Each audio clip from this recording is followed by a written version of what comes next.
Boa noite a todos e a todas. Hoje, com muita alegria, nós vamos iniciar nossa última palestra desse seminário de Direitos Humanos.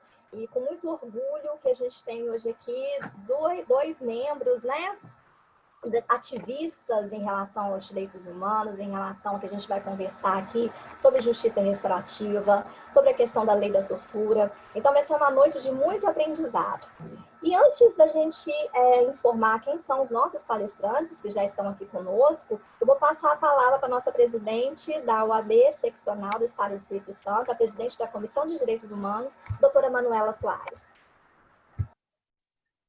Boa noite a todos e a todas.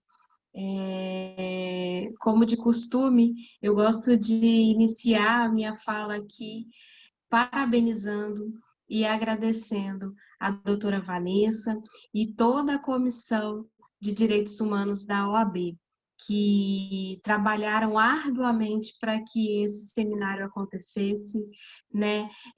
Eu diria que eu estou aqui, mas representando toda a comissão, porque eles realmente foram os protagonistas, né, da concretização desse nosso seminário.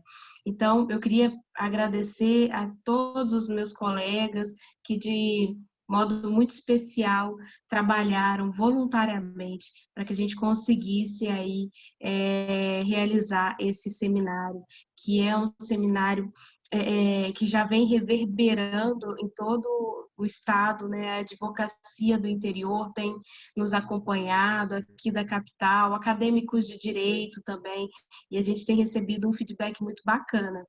E a gente espera que realmente isso se torne, então, uma prática, né, da comissão, para que todos os anos nós consigamos ter, assim, um seminário tão bom quanto foi o desse ano. E a gente já deixa convidada a doutora Vanessa para continuar com esse trabalho, porque ficou muito bacana mesmo o seminário, e eu só tenho ouvido elogios.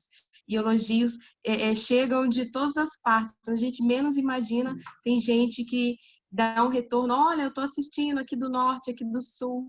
Então, assim, muito obrigado, Vanessa, muito obrigado a todos os membros da Comissão de Direitos Humanos, e também muito obrigada a todos os palestrantes que já estiveram aqui antes, né, de segunda a quinta-feira, e hoje, né, a doutora Carol, o doutor Marçal, que vão nos brindar aí com palestras, assim, valiosíssimas para a gente, com temas muito atuais, e que eu tenho certeza de que a gente encerra, então, esse seminário de direitos humanos hoje com chave de ouro, né? E eu queria, assim, deixar não só os nossos agradecimentos, doutora Carol e doutor Marçal, como também as portas da OAB mais do que abertas, escancaradas para vocês, para que a gente tenha sempre mais contatos e mais eventos, e que a gente possa contar com vocês mais vezes aqui.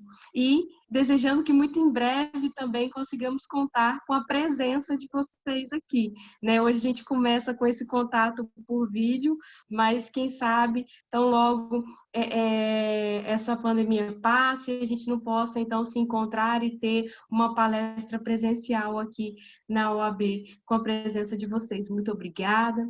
Obrigada também a todos os participantes, todos que assistiram a gente desde segunda-feira até hoje e que também deram esses retornos para a gente, porque é muito legal a gente sentir esse termômetro, né, de como que tá, a gente é um filho, né, e eu diria que, assim, é um filho gestado com muito carinho, sabe, por vários membros, e receber aí não só a participação em quantidade, que tem sido bastante, mas também esse feedback positivo de todo mundo que assiste e que fica, assim, deslumbrado com o nível das palestras, sabe? Isso é muito bacana. E eu gostaria só mesmo de agradecer. Acho que a palavra de ordem hoje é gratidão. O evento foi maravilhoso, tenho certeza de que hoje será tão maravilhoso quanto os demais dias, né? E muito obrigada a todos. E então que tenhamos uma boa noite de aprendizado, que eu estou aqui ansiosa para escutar vocês. Obrigada, Vanessa. Obrigada, doutora Manuela. Hoje a gente fizemos um comentário aqui antes de estarmos gravando, né? Que nós estamos de norte a sul, realmente, aqui dentro da OAB do Espírito Santo. E isso é muito bom e é muito gratificante para todos nós. Eu vou apresentar primeiro os nossos palestrantes, para as pessoas que estão nos assistindo nesse momento. Nós estamos aqui com a doutora Ana Carolina de Carvalho Nunes. Ela é advogada criminal, especialista em Direito do Estado, pela Anhanguera, Minas Gerais, Sistema Prisional, Direitos Humanos e Medidas Socioeducativas do Maranhão, conselheira federal pela OAB Maranhão, presidente da Comissão de Política Penitenciária da OAB Maranhão, presidente da Comissão Especial Nacional de Política Penitenciária, Ressocialização e Justiça Federativa do Conselho Federal da OAB, representante da ONG Estamos Juntas da Bahia, no Maranhão, ex-procuradora nacional de defesa de prerrogativas do Conselho Federal da OAB, vogal da JUSEMA, conselheira titular do Conselho Penitenciário do Maranhão, membro do Observatório de Direitos Humanos do Maranhão e presidente do Instituto Nacional de Combate à Violência Familiar no Maranhão. A doutora Ana Carolina de Carvalho Nunes vai nos palestrar hoje falar sobre a justiça restaurativa, né? E eu vou auxiliá-la aqui daqui a pouquinho com os slides que ela nos encaminhou. Mas de antemão eu agradeço também ao doutor Marçal Luiz Ribeiro de Carvalho, ele que é professor de Direito Penal, Processo Penal, Prática Penal e Criminologia, ligado à instituição Estácio, mestre em Ciências Criminais pela Pontífica, pós-graduado no curso de especialização em Ciências Penais, graduado em Ciências Jurídicas e Sociais, Direito pela Pontífica Universidade Católica do Rio Grande do Sul, advogado criminalista e diretor da Associação Brasileira Criminalistas da Abracrim, Rio Grande do Sul. Muito obrigada pela presença de vocês e nesse momento eu concedo a palavra e a palestra à doutora Carol Carvalho. Boa noite a todos e todas. Primeiro, é uma alegria, uma felicidade, uma satisfação gigantesca poder estar aqui com vocês, mesmo que virtualmente, porque a gente estava conversando antes das gravações, que eu sou uma pessoa muito expansiva e eu gosto de falar andando, eu gosto de falar olhando nos olhos das pessoas, e tem sido um desafio enorme poder participar desses eventos de forma virtual, mas a gente vem vencendo aí com muita dignidade, derrubando celular, mas a gente consegue. E eu quero agradecer imensamente ao convite, agradecer a Manuela, agradecer especialmente a você, Vanessa, pelo seu carinho comigo esses dias todos que antecederam essa palestra. Eu quero mandar um abraço muito especial a toda a bancada de conselheiros federais do Espírito Santo e especialmente, muito especialmente, a doutora Luciana Matar, que tem sido referência dentro do Conselho Federal. É um ser humano encantador e maravilhoso. Doutor Marçal Carvalho, talvez nós sejamos parentes. É uma honra dividir essa noite com o senhor e eu espero que possamos trocar conhecimentos e eu espero que seja uma experiência maravilhosa para todos nós. Bom, eu fiz o contrário do que o colega fez.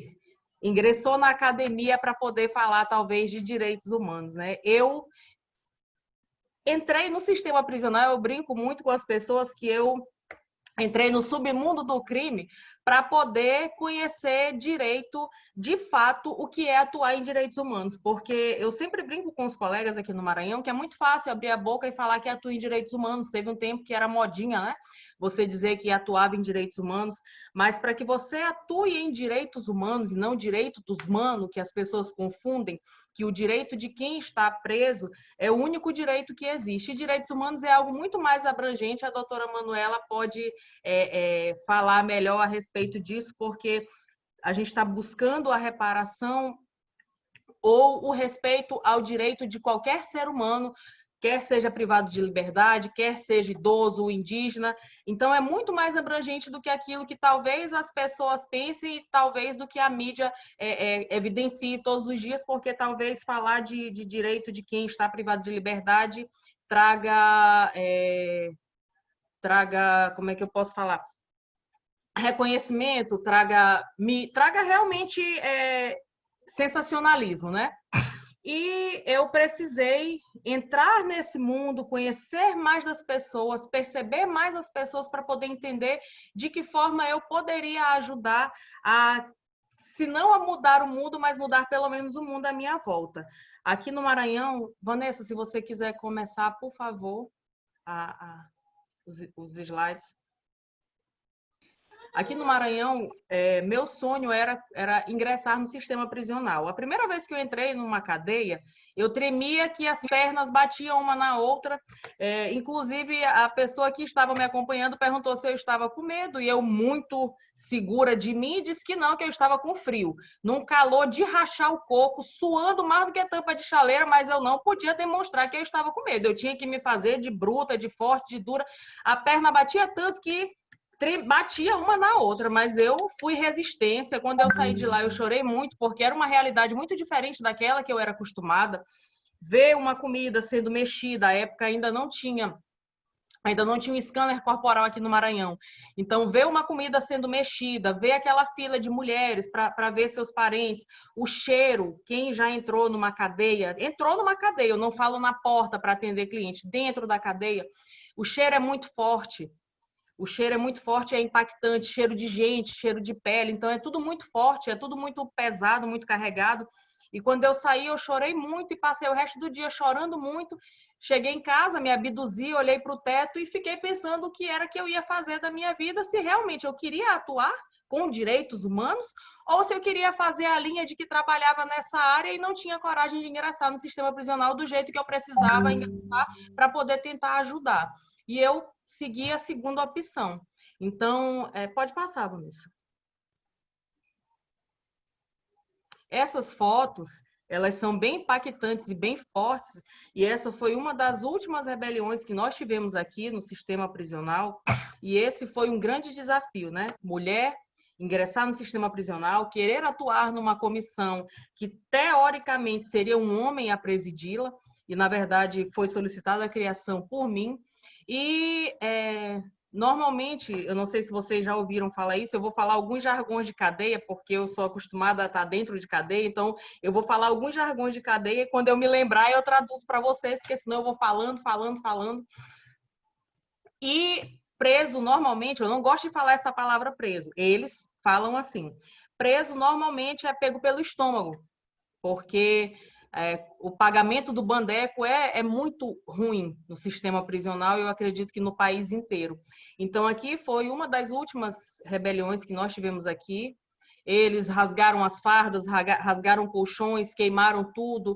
E aí, nessa hora, houve um confronto com o choque com eles. Ainda não tinha aqui, e vocês sabem, eu gostaria de pedir licença para não ingressar muito no direito, mas para fazer com que vocês entendam como de fato funciona esse mundo, trazendo imagens que em alguns momentos vão ser muito impactantes, em outros momentos vão ser reconfortantes.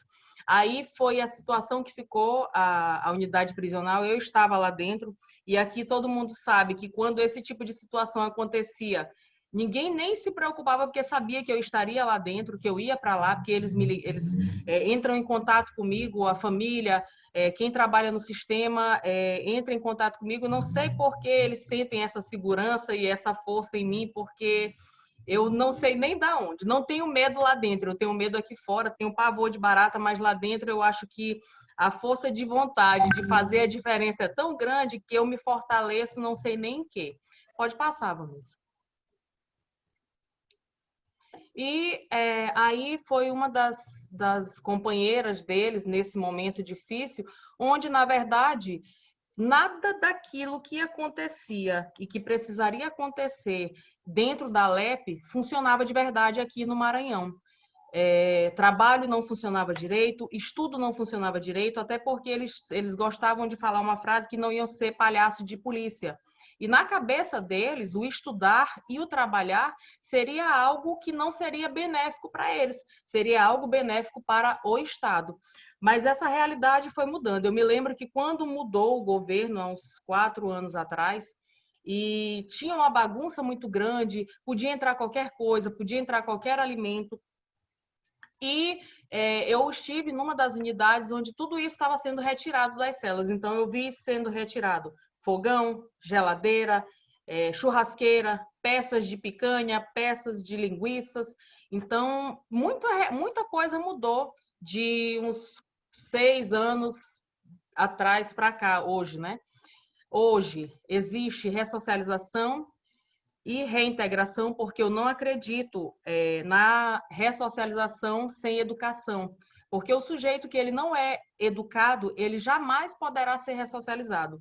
Eu me lembro que um dos eventos que eu participei, uma interna que ganhou o prêmio de poesia aqui no Maranhão, ela disse que no pior lugar do mundo ela conheceu e aprendeu valores que a vida inteira dela ela não aprendeu. Ela aprendeu disciplina, ela aprendeu a pedir desculpa, ela aprendeu a pedir licença e ela aprendeu que tudo tem um tempo para acontecer e foi preciso ela ingressar no sistema prisional para que ela pudesse sair uma pessoa melhor. Então, o que foi que aconteceu dentro do sistema prisional aqui do Maranhão? Foi feito um diagnóstico, foi feita a inclusão dos servidores, dos presos familiares, porque, na verdade, eu acredito que o sistema prisional ele é composto por 4 pilares, que é a família, o interno, o advogado que atua na seara criminal e que, infelizmente, às vezes comete algum tipo de delito. Volta um pouquinho, Vanessa, por favor. Que às vezes comete algum tipo de delito, e quem trabalha dentro do sistema. Quando a gente pensa em trabalhador do sistema prisional, agente penitenciário ou polícia penal agora, que bom que eles tiveram essa valorização, a gente pensa em pessoas corruptas e carrascas, e se esquece que, na verdade, ali existem pessoas que têm uma vida aqui fora, que têm família, que sai de casa devendo, com conta para pagar, que sai de casa preocupado quando se realmente vai voltar. Então, foi preciso fazer essa inclusão dos agentes prisionais para que eles pudessem entender que quem está preso está cumprindo pena, está devendo o Estado e que ali a função deles não é ser carrasco, e sim de ser alguém que está resguardando a vida de alguém que errou. Então, foi feito, a partir dali, o casamento perfeito entre educação e profissionalização. Nesse momento, também houve a interrupção do ciclo de violência, e principalmente com a criação dos PDIs, que são os procedimentos disciplinares internos. Então, nós saímos de um sistema prisional violento, que era um dos piores sistemas prisionais do país. Não sei se vocês se lembram de episódios de decapitação, de várias mortes que aconteceram aqui. Então, isso hoje não acontece no Maranhão, e eu tenho um orgulho gigantesco de dizer que eu faço parte desse processo de reintegração e de ressocialização. E aqui do ladinho, onde tem 4 cores, azul, verde, vermelho e amarelo, é o programa Trabalho com Dignidade, que a partir da qualificação e da formação dessas pessoas privadas de liberdade, a gente buscou, e o Estado buscou resgatar a dignidade daquele ser humano. Pode passar, Vanessa. Se eu estiver falando muito rápido, por favor, viu? E aí os resultados começaram a aparecer. Foram oferecidos 73 cursos, mais de 5.000 certificados, formação técnica nas mais diversas áreas. Pode passar. A marcenaria, e esse do ladinho é um projeto lindo. Antes da pandemia, em meados de março, nós fizemos uma visita, eu aproveitei que a vice-presidente da Comissão Nacional estava aqui no Maranhão, e nós fizemos uma visita à marcenaria, a sede da SEAP. E o que vocês estão vendo aí, essa caixinha, na verdade, se transforma num berço. É um projeto que acontece dentro do sistema prisional, que esse bercinho ele é doado para as mães carentes. Eu me esqueci o nome do programa, mas depois eu posso falar para vocês. Esse bercinho ele é doado com roupinha, com todo o enxoval completo de um bebê dentro, vai todo dentro dessa caixinha, e essa caixinha se transforma no Moisés. Então, é uma forma de profissionalizá-los, de fazer com que a cada 3 dias trabalhados se diminua um de pena, e de ajudar também a população mais carente e quem precisa, quem vai ter bebezinho e que não tem nada, né? Pode passar. A malharia, eu até prometi uma camisa depois para a Vanessa, eu tenho uma camisa dessa, então tem uma malharia na unidade feminina e nas unidades masculinas também, onde essas peças são confeccionadas e são vendidas ao preço módico de R$25, porque eu acho que é um valor irrisório perto da transformação que pode causar. E nesse caso, eu acredito muito, até mais cedo eu estava conversando com o meu estagiário, e ele falando que ele não acredita nesses projetos, né? Não acredita nesses projetos que não ensinam nada. Ensinam porque eles resgatam a dignidade, eles fazem com que a pessoa acredite que pode ser diferente, acredite que a vida dele pode ser diferente, levanta a autoestima, além do caráter de diminuição de pena, que eu acho que esse é importante, mas, a meu ver, não deveria ser o mais importante, e sim essa linha de resgate de dignidade é algo que vai trazer um retorno. Dependendo daquela atuação da pessoa, vai trazer um retorno muito bom para ele assim que ele sair do sistema prisional. Então, tem oficina de serigrafia, onde as fardas das escolas municipais são confeccionadas por eles e as próprias fardas deles são confeccionadas por eles. Serralheria, pode passar.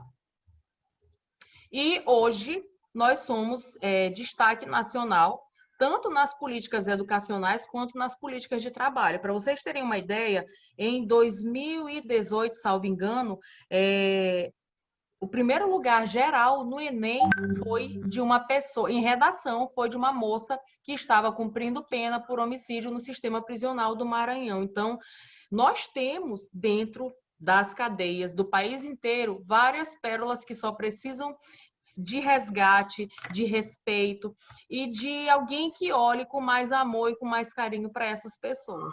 Pode passar. E essas ações de políticas de trabalho, elas são vistas hoje no nosso estado. Como? Através de pavimentação, porque tem um projeto Rua Digna, onde eles, através de uma parceria entre poder público e privado, eles revitalizam as ruas da cidade. Eles revitalizam as ruas com paralelepípedos, com a fábrica de blocos que acontece lá dentro, a marcenaria também. Nós vamos inaugurar agora já inauguramos, mas não efetivamente, mas já tivemos a inauguração da central de inquérito, onde todo o mobiliário foi fabricado dentro do sistema prisional e só foi pago um valor de custo. Ou seja, uma organização de todo um prédio, né, com móveis perfeitos, maravilhosos, móveis de escritório, que poderia sair a 300 mil reais, por exemplo, para o Estado, ele não gastou 50 mil. Então, existe, além da economia para o Estado, existe esse resgate de dignidade de depois essa pessoa sair lá de dentro e dizer, olha, fui eu que ajudei a construir isso aqui. Igual uma música do Chico Buarque que fala, tá vendo aquele prédio, moço? Eu também trabalhei lá. Então, eu acredito que sirva para que essa pessoa se sinta útil e se sinta importante e que aquele erro dele fique para trás. A gente começa a olhar de uma outra forma as pessoas que estão dentro do sistema prisional. Temos a padaria também, onde mulheres e homens aprendem noção de panificação. Os ovos de Páscoa, na Páscoa, dos familiares deles, são confeccionados dentro do sistema prisional e de todos os funcionários também é confeccionado dentro do sistema prisional. Pode passar. Pode passar. As ações e os resultados...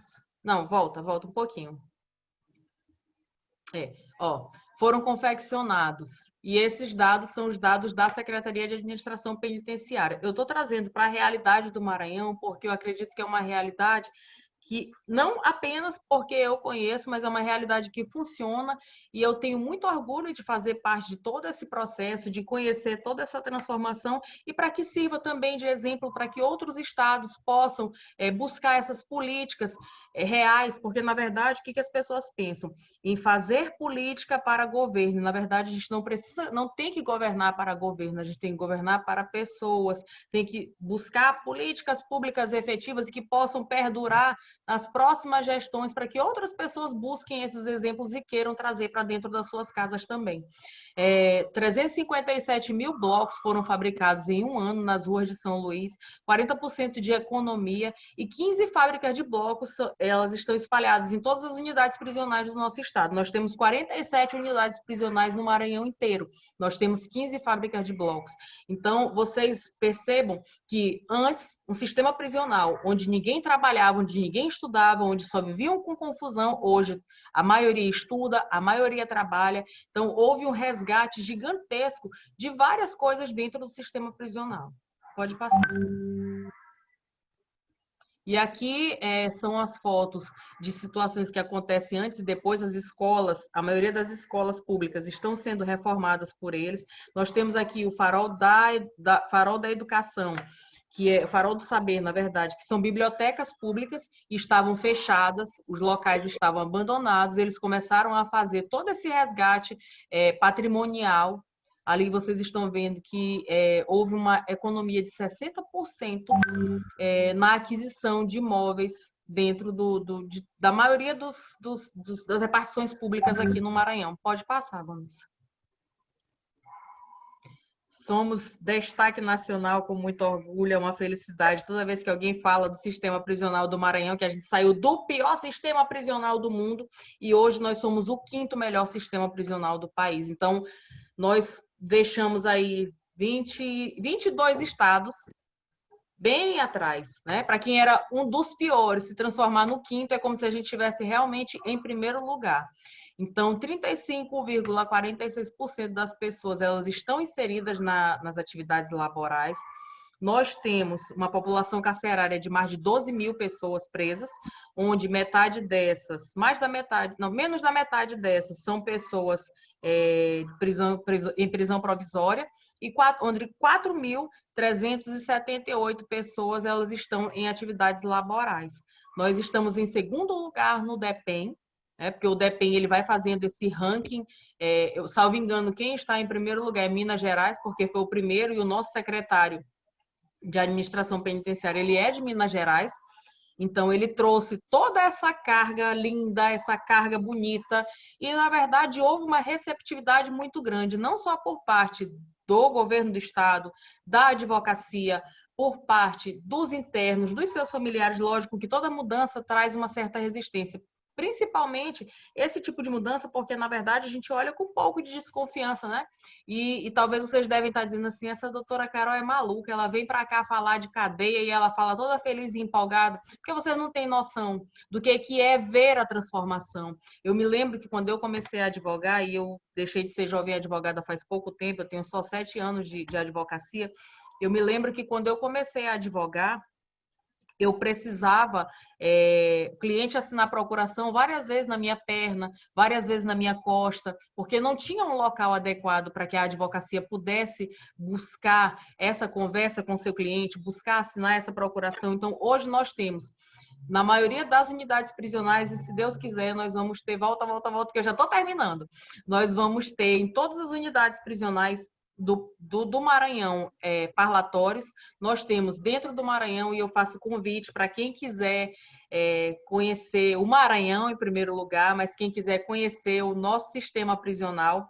Todo mundo, quando viaja, gosta de conhecer shopping, gosta de conhecer os monumentos, eu gosto de conhecer cadeia. Não me convidem quando eu voltar aí ao Espírito Santo para passear em shopping, porque eu não vou gostar. Me convidem para comer a muqueca e para conhecer o sistema prisional de vocês, porque vai ser o melhor passeio do mundo para mim.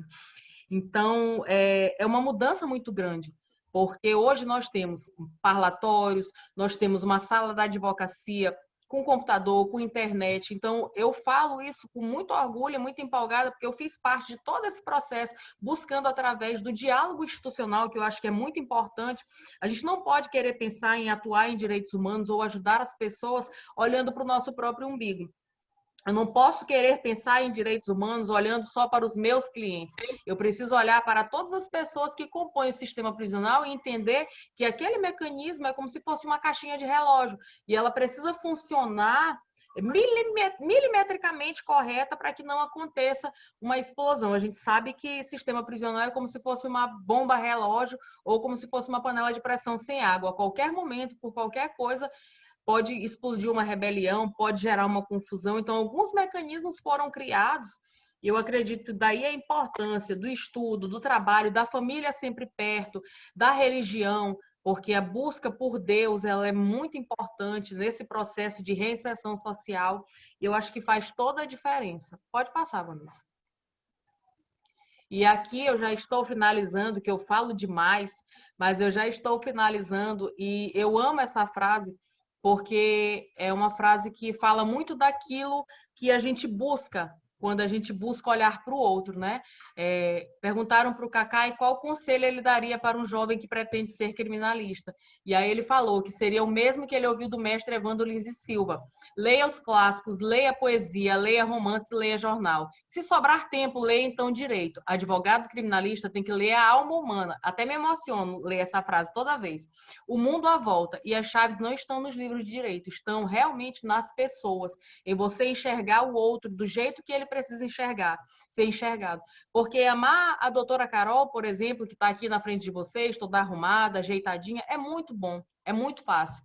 Mas amar quem errou e olhar para ele, não vislumbrando apenas que ele vai ser um cifrão, que ele vai trazer dinheiro para você. Lógico, a nossa profissão, ela merece ser remunerada, a gente precisa trabalhar, precisa pagar conta, precisa pagar a OAB, mas, acima de qualquer coisa, a gente precisa enxergar as pessoas como pessoas e não como coisas, e entender que aquela pessoa que errou, ela vai vir para cá, para fora, e pode ser um vizinho, pode ser um parente, então a gente tem que tratá-la com todo o respeito e dignidade que elas merecem.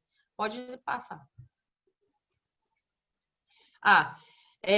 Eu não sei se alguém conhece, mas depois, se puder pesquisar, eu fiz perícia criminal, sou especialista em perícia criminal também. Eu me lembro que um professor falou dessa passagem, Jó 37:7, que são as impressões, as marcas que a gente deixa na vida das pessoas, né? Então, eu espero que cada um de nós, quem está nos assistindo, possa deixar uma marca positiva na nossa vida, e a gente tem que entender que a advocacia, ela tem um poder muito grande nas mãos, um poder transformador, e que a gente possa realmente usar isso a nosso favor, para nos tornarmos pessoas melhores e a favor das pessoas que estão à nossa volta e de quem a gente toca. Que nenhum cliente de vocês saia da frente de vocês do mesmo jeito que ele chegou, que ele saia uma pessoa diferente, que você também possa sair diferente daquela relação com ele. Pode passar. E aí eu tentei criar uma arrumação para mostrar meu Instagram para vocês, né?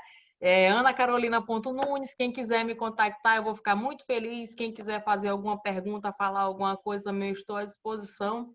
Eu finalizo aqui minha exposição agradecendo, dizendo que foi uma honra falar para vocês, uma satisfação muito grande, e me coloco o meu estado do Maranhão, a minha OAB, o meu sistema prisional e o Conselho Federal à disposição de vocês através da Comissão de Política Penitenciária. Muito obrigada.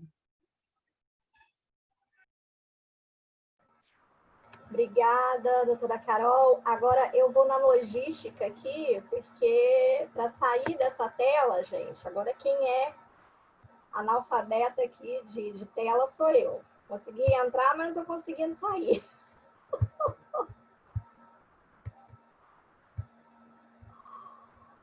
Ai, Jesus amado. Peraí.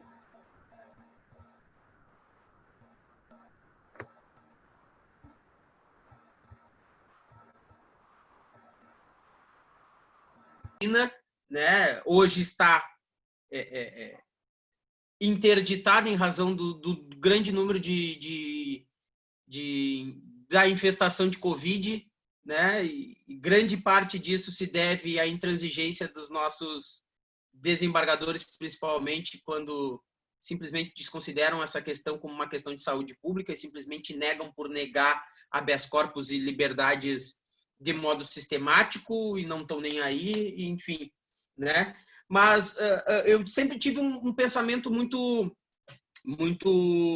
duro com relação a isso, e quando o meu coordenador ele disse o seguinte: leva a tua turma, eu disse: não levo, não vou levar. Mas por que tu vai levar? Por que tu não vai levar? Porque presídio não é zoológico. Eu falei para ele: presídio não é zoológico, nós não temos que levar nossos alunos para olhar o terror que existe dentro do sistema carcerário. E mesmo assim ele disse: não, mas tu vai levar, é preciso, é uma política da instituição. E eu já tinha contato com o sistema carcerário, obviamente em razão da minha profissão, em razão de já ter pertencido a algumas comissões da Ordem dos Advogados aqui do Rio Grande do Sul e já ter frequentado outras cadeias.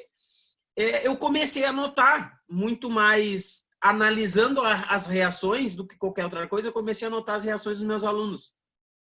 E é inacreditável como em 1, 2, 3 horas dentro da cadeia, sentindo o cheiro azedo de sangue, de vômito, de mijo, de fezes, de pele, de suor, né? Sentindo aquele cheiro, tendo que segurar muitas vezes o choro, porque é inacreditável como que pessoas podem sobreviver a um ambiente daqueles, como eles mudaram a perspectiva deles com relação a isso. E perceberam que lá dentro tem humanos, né? E uma das minhas alunas, ela me confrontou no final disso e disse assim: professor, na realidade eu não entendo muito como que as pessoas dizem que nós temos que humanizar o sistema carcerário. Eu disse: mas por quê? Porque na realidade eles já são humanos. Só falta nós enxergarmos eles como humanos. Então, é exatamente isso que tu fizeste, Carol. Simplesmente perceber que aquelas pessoas que estão lá, independente do crime que cometeram, independente das circunstâncias, elas são humanas e precisam sim ter um tratamento dentro daquilo que prevê a lei, dentro daquilo que prevê o Estado Democrático de Direito, ponto. Ponto. Hoje nós estamos vivendo um momento tão difícil, né? E eu já vou acabar essa minha introdução, mas é que é um assunto que me perturba muito. Nós vivemos num estado tão difícil em que a gente pede que simplesmente se cumpra a lei, né? A gente não pede nada além disso. Então, só essas digressões aí que eu gostaria de fazer. Eu fui chamado, mas eu não fui chamado para falar sobre o sistema carcerário, até porque a Carol falou muito bem sobre isso, né?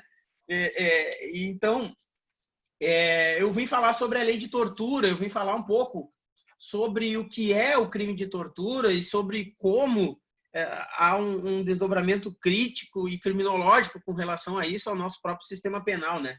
Quando a gente fala do crime de tortura e quando a gente fala da conduta de tortura, a gente percebe, quando eu comecei a preparar algo para falar, e isso não me foi muito difícil, justamente porque a gente percebe que, analisando criminologicamente a essência da tortura, a gente vê que ela se confunde com o sistema penal, ela se confunde com o direito penal. Então, é muito complicado a gente falar de tortura sem entrar em direito penal, não só pelas questões legais, não só pelo diploma legal, né? Não só pela Lei 9.455, mas principalmente pela gênese disso tudo, né? A gente está falando, e me permitam não entrar na legislação, porque eu acho que a legislação ela é fria, então ela está ali, a gente pode confrontar o tempo que quiser a legislação, né? Eu acho muito mais interessante a gente fazer um apanhado, até para nós enxergarmos de que modo a tortura ela permeia a nossa lógica de Estado desde que o mundo é mundo, desde que nós temos uma vida em sociedade, né? Então, quando a gente trabalha com a tortura, a gente enxerga e remonta lá em 1300, na Idade Média, quando nós tínhamos um sistema totalmente de dominação de castas mais favorecidas em detrimento a outras que não eram não tinham nenhum tipo de privilégios, ou fim. Nós tínhamos um sistema de tortura muito grande a fim de dominar esses povos, a fim de dominar essas castas, né, muito grande. A tortura ela serviu muito, muito em nome do direito penal que nós tínhamos, em nome da punição que nós tínhamos com relação àquela época. Eu não preciso nem dizer que quando a gente está falando e a gente fala em processo penal, a gente fala num sistema cuja lógica inquisitorial ela permeia até hoje, né? Então, nós estamos falando de Inquisição, e nada mais é do que remontar a Inquisição de 1300. Nós estamos fazendo isso quando a gente está falando de tortura, quando nós estamos falando de sistema penal, né? Isso Foucault mostra muito bem lá no Vigiar e Punir. O primeiro capítulo do Vigiar e Punir, eu não consigo superar o primeiro capítulo do Vigiar e Punir, e eu já li várias vezes e já teci vários comentários com relação a isso, mas é o suplício de Damens. O suplício de Damens que tem lá no primeiro capítulo do Vigiar e Punir é exatamente a forma mais eloquente que o Foucault encontrou para demonstrar como que a lógica da época era uma lógica em que a tortura era necessária para a manutenção da ordem, né?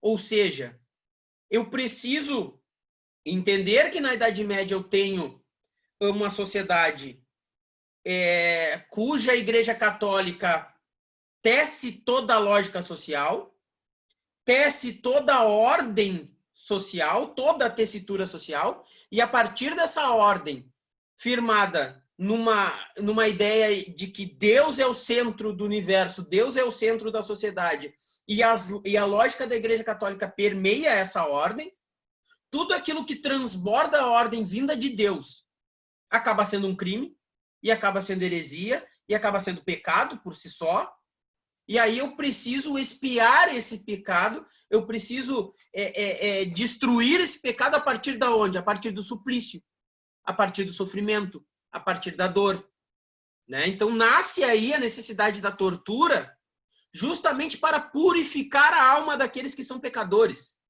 né? Então a tortura ela tá aí, ela tá ali, né? Então a gente enxerga muito isso quando a gente está falando dessa conduta lá na Idade Média, né? Tanto é que no Manual dos Inquisidores do Frei Emmerich em 1320, lá no Manual dos Inquisidores, ele prevê e ele prescreve algumas condutas de tortura que são tidas ou como investigativas ou como busca da verdade, principalmente para descobrir se as pessoas, se as mulheres principalmente, olha só, de novo, né? Se as mulheres são bruxas ou não são bruxas. Nós estamos vivendo a caça às bruxas aqui, né? Então eu preciso colocar, amarrar depois de torturar, depois de violentar, depois de fazer uma barbaridades, eu pego, coloco uma mulher amarrada e jogo dentro de um rio, e se essa mulher sobreviver, ela é bruxa. Se ela não sobreviver, ela não é bruxa. Veja, tu não tem saída. A gente não tem saída. E essa lógica ela vai evoluindo a partir do momento em que nós temos um positivismo, né? Eu poderia ficar horas aqui a gente falando sobre a Idade Média, que é um período que ele imbrica muito com o processo penal, principalmente nessa lógica criminológica, né? Mas a partir do iluminismo, a partir desse positivismo, a gente tem uma lógica que muda, né? Porque a partir do iluminismo eu mudo a lógica, eu entendo que o conhecimento ele prevalece para além da Igreja Católica, né? O Nietzsche traz isso e diz que a primeira morte de Deus se dá exatamente no iluminismo. E lá no iluminismo, eu digo o seguinte, tá, Deus é muito bom, amém, vou para a igreja, mas tá, na minha sociedade, é o homem que manda, é a ciência que manda. Então, eu preciso de homens mais evoluídos e menos evoluídos, e eu preciso tratar essas pessoas para que essas pessoas possam conviver em sociedade. E aí nasce, novamente eu cito Foucault, nasce as instituições totais do Foucault, né?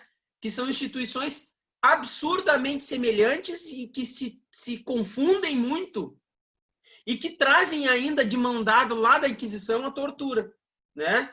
E aí a gente enxerga os hospícios, os hospitais, as escolas e os presídios.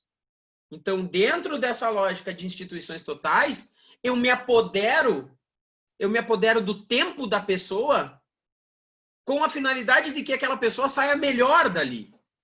Essa é a lógica do presídio, da ressocialização, da reeducação. Essa é a lógica da escola. Eu entrego o meu filho lá na escola, deixo ele da 1h da tarde até as 5h30 da tarde e tiro de lá esperando que ele tenha aprendido algo que ele seja melhor, né? E aí, na história da loucura do Foucault, ele mostra como se confunde a lógica do presídio com a lógica dos hospícios, né? Então, veja. Então, eu vou trazendo um pouquinho, eu vou buscando lá na Idade Média a lógica da punição, eu vou trazendo a lógica da punição para cá. Eu já estou no iluminismo, mas eu não deixo a lógica da punição de fora disso. E aí eu trago para dentro do presídio, e aí eu chego na modernidade, eu chego na era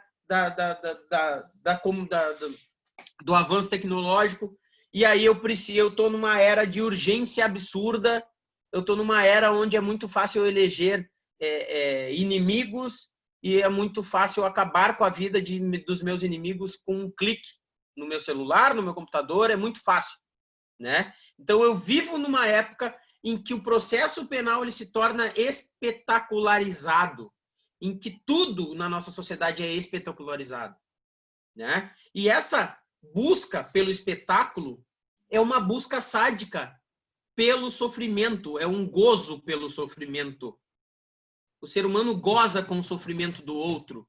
O ser humano ele tem o prazer de ver a outra pessoa sofrendo, né? Hoje mesmo, eu abri uma notícia do Clique RBS aqui, do GZH, que é um dos sites de notícias que nós temos aqui do estado do Rio Grande do Sul, aonde se estavam falando, se noticiou a primeira morte por Covid dentro do Presídio Central de Porto Alegre, dentro da cadeia pública de Porto Alegre.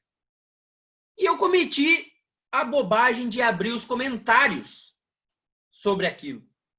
É absurdo. É absurdo.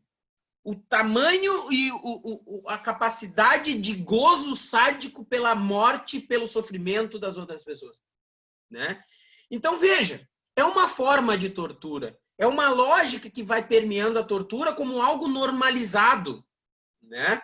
Como algo aceito na nossa sociedade. Não só na nossa sociedade, mas na lógica mundial, né? Nós temos uma decisão super nova do Supremo Tribunal, das Cortes Superiores, não sei se é Supremo Tribunal, me corrija se eu estiver errado, mas das Cortes Superiores de Israel, permitindo o uso de tortura com relação aos genocídios patrocinados à Palestina.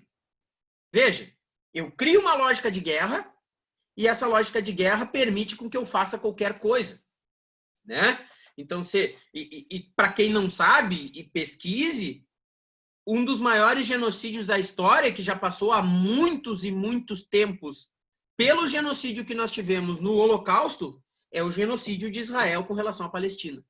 E ninguém fala nada, né? Nós não temos nada.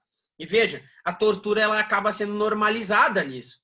E ela é trazida para cá, e obviamente que ela é criminalizada, mas ela está aqui, né? Veja, a lei de tortura ela acaba criminalizando algumas condutas, acaba transformando essas condutas como hediondas, está lá no artigo 2º, porque a lei de tortura entende que os crimes de tortura previstos na lei 9.455 são equiparados a hediondos, né? Então nós temos os crimes hediondos previstos no artigo 1º e no artigo 2º da lei 8.072 nós temos ali a gama de crimes equiparados que são inafiançáveis, enfim, que depois se esvaziou essa questão em razões processuais ali com relação à liberdade provisória, as medidas alternativas do 319, enfim, né? Mas elas são equiparadas a hediondas. A lei, ela trata disso. E veja, essa lei ela não é nova, é de 1997. Né? Então, essa legislação de 1997 já prevê essas questões. Mas eu acredito que o grande...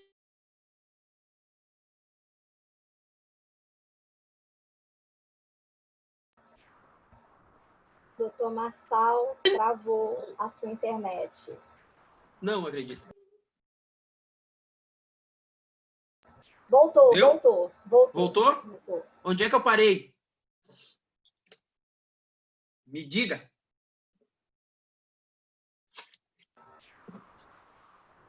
Oi? Alô, tá me ouvindo agora? Tô ouvindo. Onde é que eu parei? Parou na equiparação dos crimes hediondos. Tá, perfeito. Então, os crimes hediondos, eu acredito que para além, né, desse tratamento que a legislação penal proficuamente dá às condutas que sejam tidas como atinentes a impingir sofrimento, seja ele físico, seja ele moral e mental a determinadas pessoas,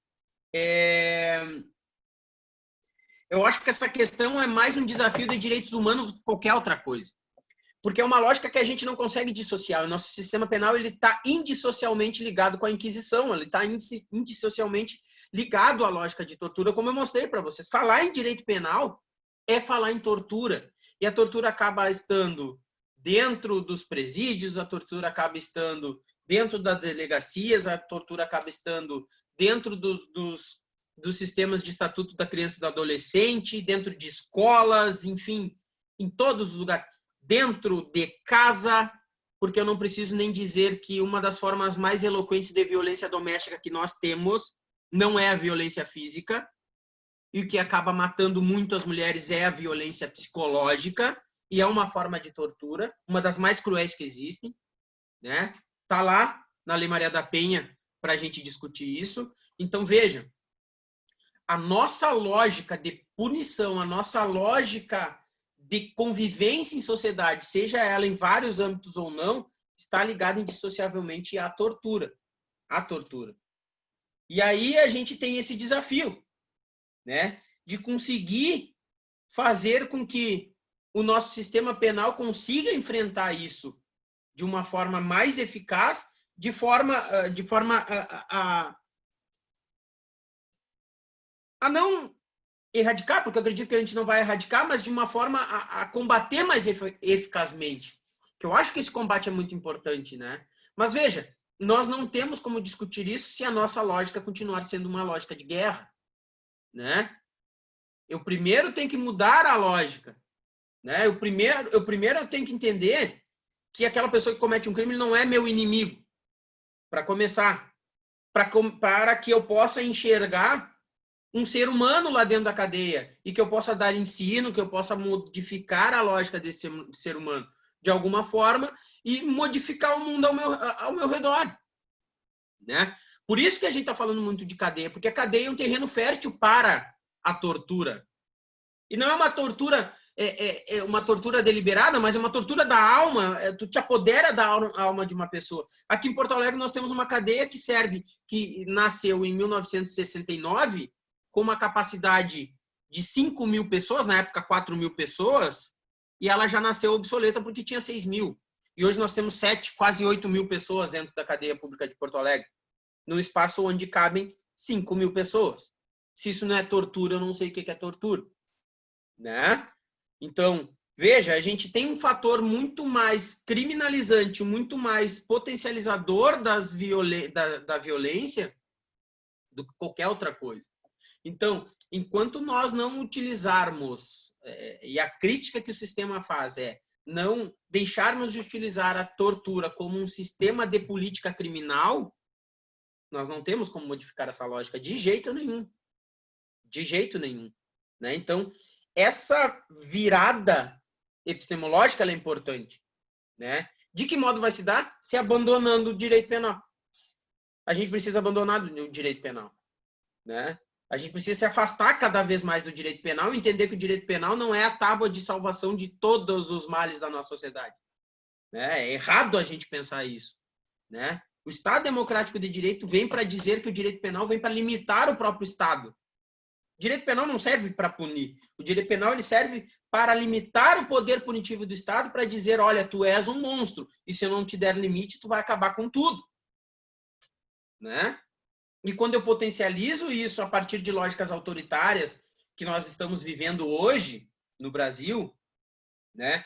Através de alterações legislativas que potencializam o uso de armas, que potencializam e buscam o extermínio de determinado nicho de sociedade, em favelas, em regiões mais humildes, em que cria uma lógica de guerra que extermina muito mais negro, pobre e miserável, como forma de genocídio, sim, como forma de limpeza social, sim, a gente não vai conseguir enxergar para além disso, né? Então, a gente tem que investir, sim, em dignidade, nós temos que investir, sim. É um papo muito piegas em véspera de eleição, né? Mas é isso.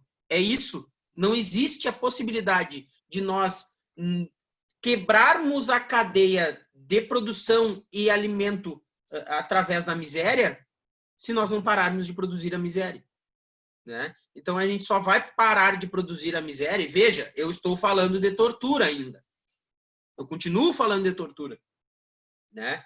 A gente só vai parar se a gente investir em dignidade. A gente só vai investir em dignidade se a gente tiver saúde. Bom, 100 mil pessoas já morreram aí, né? Porque nós não temos saúde, infelizmente, né? E os nossos governantes estão um pouco se lixando. Não sei como é que tá aí. Aqui tá feia a coisa. Tá horrorosa a coisa, né? Então,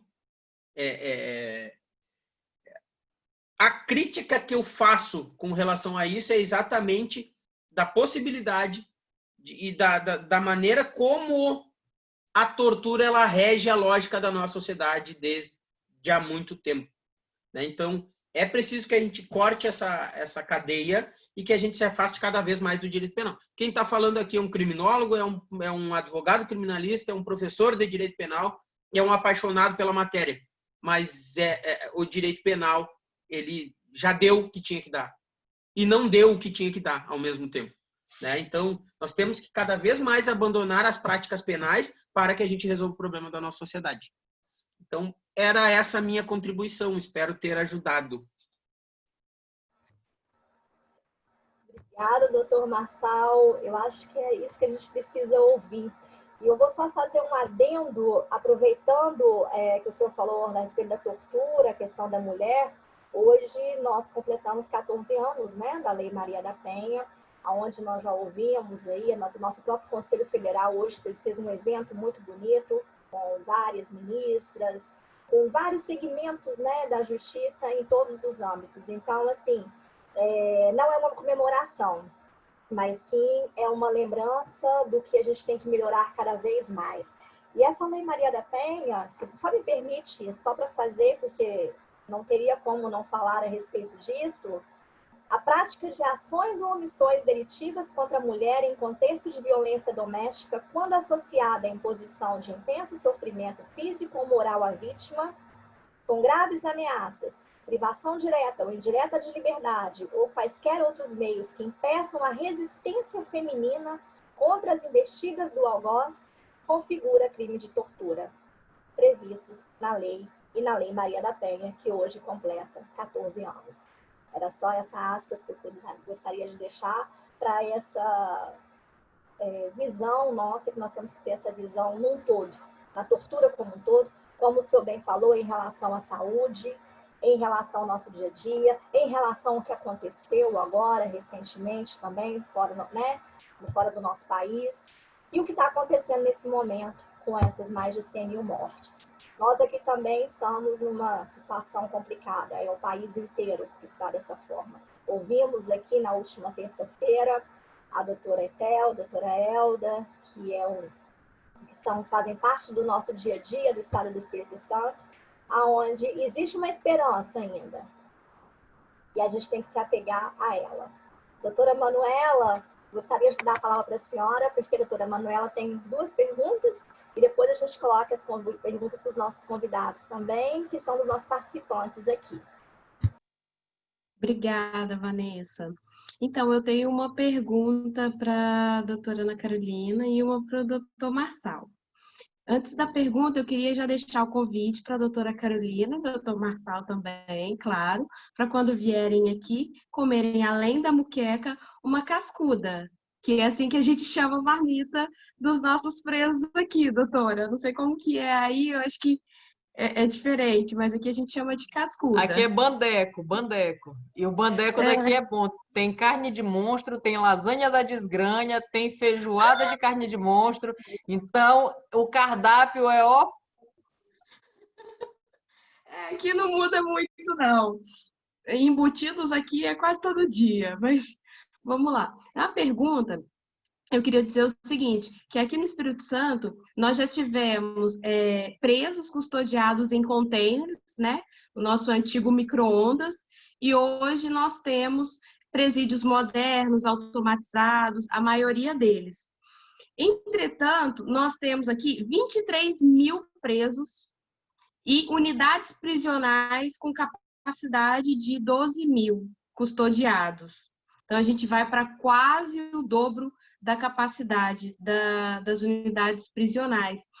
E aí, eu queria te perguntar até fazendo também um gancho com a fala daquela aluna do Dr. Marçal, né, que não é humanizar, é enxergá-los como humanos, né? E aí, como que a gente pode, numa balança de uma estrutura moderna, né, aos olhos, muitas vezes, de quem é de fora, né? Inclusive, aqui nós temos uma unidade prisional, por exemplo, que eu, pessoalmente, chamo que é a unidade prisional para visitante, né? Aquela que tem capacidade para 300, mas tem só 100 internos ali. Então, é tudo muito organizado, limpo. Os inspetores, né, até trabalham mais entusiasmados, né? Porque é uma unidade com uma quantidade menor, né? E aí, como se falar de direitos humanos, você tem uma estrutura, né, muito boa, né? Algumas unidades com oportunidade de emprego, de estudo, com alguns projetos sociais, mas de outro lado, nós temos celas ali com 4 camas, mais 10 presos, sendo que uns dormem no chão, outros dormem próximo ali aqui a gente chama de boi também, que é uma espécie de vaso com a pia, né, junto, e dorme ali. Para ir ao banheiro tem que passar por cima do outro, não pode ir de noite, porque senão incomoda, né? Dorme perto de um vaso sanitário que não tem tampa e que cortam a água por algumas horas do dia. E aí, como você tem esse contrassenso, uma estrutura moderna, nova, mas e os direitos humanos quando você tem a ocupação dessa estrutura de forma desproporcional? Essa seria a minha pergunta para a doutora Ana Carolina. Eu não sei se eu já deixo a pergunta para o doutor Marçal, de repente eu já deixo, que aí eu já passo a palavra, né? E aí encerro minha contribuição. Para o doutor Marçal, eu queria perguntar, eu até anotei aqui, como que ele enxerga esse processo de ressocialização em meio às políticas nacionais que distanciam seus olhares sensíveis para a nossa população carcerária, principalmente promovendo o desmonte dos nossos mecanismos de prevenção e erradicação à tortura. Seriam essas 2 perguntas que eu tenho. Obrigada, gente. Deixa eu ver se eu me lembro da pergunta. Manu, superpopulação carcerária, ela não acontece só aí no teu estado. Ela acontece em todos os estados brasileiros. Nós temos uma população carcerária nacional de 773 mil presos, isso dados eu acho que é de novembro ou dezembro do ano passado. Com o avanço da Covid, com toda essa loucura, essa celeuma, muitas pessoas foram colocadas em liberdade, muitas pessoas foram para a prisão domiciliar, mas é como o doutor Marçal Carvalho falou, a nossa cultura é a cultura do encarceramento, é a cultura da tortura psicológica. Eu não sei se aí no estado de vocês, ou se no teu estado, Marçal, tem as APACs, que são os modelos novos, o modelo dos sonhos. Lógico que o modelo dos sonhos que não é o Fantástico Mundo de Bob, né? Ou vou falar mais. Já implantadas algumas APACs aqui no Rio Grande do Sul. Acho que no ano passado foi inaugurada a primeira APAC aqui em Porto Alegre. Maravilhoso. É o sistema dos sonhos. E aí eu vou falar Fantástico Mundo de Bob e aqui nós o temos Fantástico... uma só com 10 presos só. Aqui nós temos em várias cidades, nós já temos.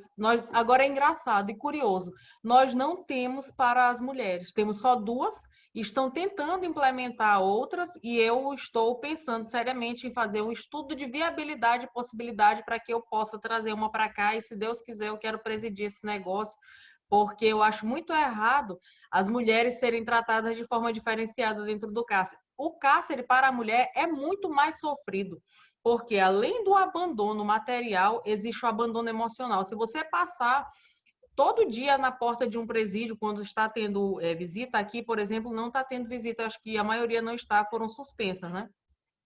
Mas as fiéis estão tudo lá na porta, as fiéis consagradas, que é assim que são chamadas as mulheres aqui. E se você chega no presídio feminino, não tem ninguém. A família abandona, os filhos abandonam, o companheiro abandona, a maioria delas não pode usufruir da recomendação 62, aí eu estou fugindo totalmente da tua pergunta, mas depois eu volto. Não pode usufruir da recomendação, falo pra caramba, da recomendação 62 do CNJ, porque a maioria ela está inserida na qualidade de crime hediondo. E crime hediondo está fora da classificação que te favorece para ir para fora do sistema prisional. Então, em relação à superpopulação carcerária, eu acredito que precisariam haver políticas desse desencarceramento. A audiência de custódia veio aí para tentar modificar isso aí, mas ainda é muito enraizada essa cultura do encarceramento, porque a audiência de custódia é o primeiro contato que o preso tem com a autoridade judiciária, para que ele possa verificar se aquela prisão é legal ou não e se houve algum tipo de tortura no momento daquela prisão. Só que, na verdade, a maioria, eu não sei se acontece assim aí, mas aqui, por exemplo, eles não verificam aquela prisão específica, eles vão buscar os antecedentes da pessoa. Ah, mas ele já delinquiu.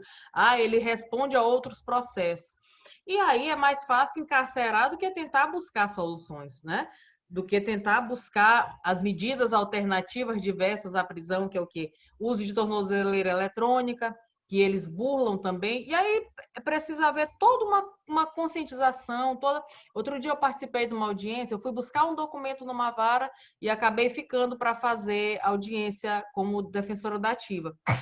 Eu quase choro vendo um menino de 21 anos que foi preso pelo roubo de um celular, que o roubo nem foi consumado. A vítima, a polícia conseguiu devolver o celular para ele.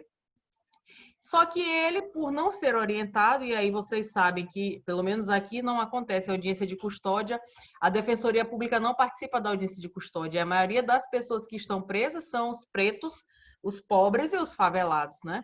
Uma vez brigaram comigo porque eu falei isso. Eu digo, oxe, eu estou mentindo? Quais são as pessoas que estão dentro do sistema prisional? Para quem que a cadeia funciona?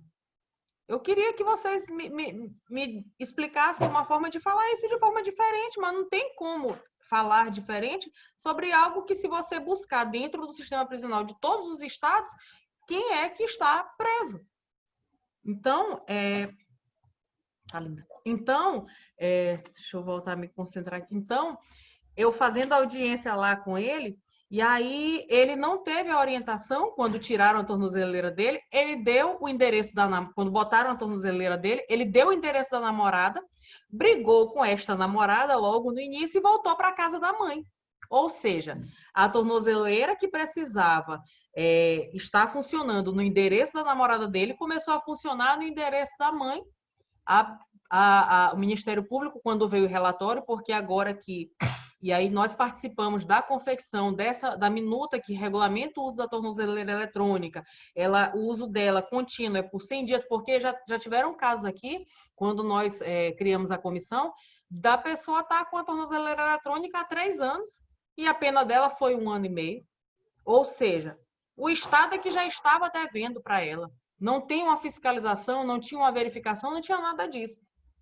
E aí, a cada 100 dias, vem um relatório da unidade de monitoramento, o juiz verifica, encaminha para o Ministério Público verifica se solicita a manutenção ou não daquela medida alternativa até que se conclua o deslinde do processo normal. E aí, a promotora pegou e mandou solicitou para o juiz que fosse convertida a medida alternativa em prisão. O menino novo, e aí quando a gente fez a audiência, ela perguntou se eu queria conversar com ele. Eu disse, meu filho, e aí, a casa vai cair ou tu vai ficar calado? Não, doutora, eu vou falar, eu quero contar o que foi que aconteceu. Pois é, porque as testemunhas já te reconheceram, a própria vítima disse que não foi você que o abordou. E aí eu já fiz logo as alegações finais orais ali, porque na verdade o meu interesse era de tentar tirá-lo daquela situação de prisão. E aí, por último, eu fiz aquela clássica e sem vergonha pergunta que o advogado criminalista faz. Você tem alguma coisa para falar e você está arrependido? E aí o bichinho começou a chorar. Arrependido porque nem celular, nem dinheiro para comer, porque na verdade era a primeira vez que ele cometia algum delito. sem celular, sem dinheiro para comer, não conseguiu receber o tal do auxílio emergencial. Tortura, não é, professor Marçal? Porque fome dói. Só quem já passou fome na vida sabe o quanto que dói a falta de um prato de comida. E falando de pandemia, eu acho que nós somos muito abençoados e privilegiados por fazermos todas as refeições todos os dias. Tem gente aí, eu acredito que tem colegas que estejam passando fome e graças a Deus a gente consegue se alimentar, a gente está em casa, a gente está conseguindo atravessar nessa tempestade, cada um no seu barquinho, mas conseguindo atravessar. E tem gente que até a dignidade já perdeu porque não consegue nem alimentar a família, e foi o caso desse rapaz. E aí a promotora concedeu, né, fez gente, perdão.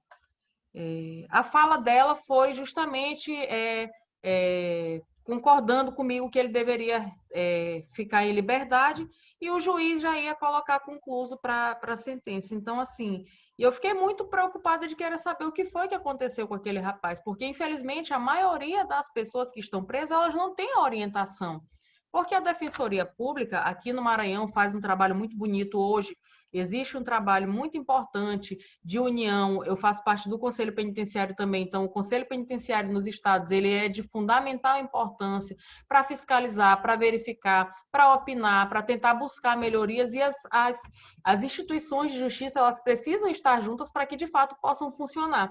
Então, a Defensoria Pública não consegue atuar, abarcar tudo e acaba que a maioria das pessoas não tem condição de pagar um advogado. E a grande maioria das pessoas que estão presas são presos provisórios e precisaria haver o tal do mentirão, né, que de vez em quando o CNJ inventa de fazer, mas não conclui, pelo menos aqui nunca concluiu, eles só fazem matéria, porque é muito bonito falar que vai fazer mutirão, e não conclui. Na verdade, precisaria fazer isso, essa avaliação de como está o sistema prisional, processo a processo, para ver se consegue botar o povo para fora.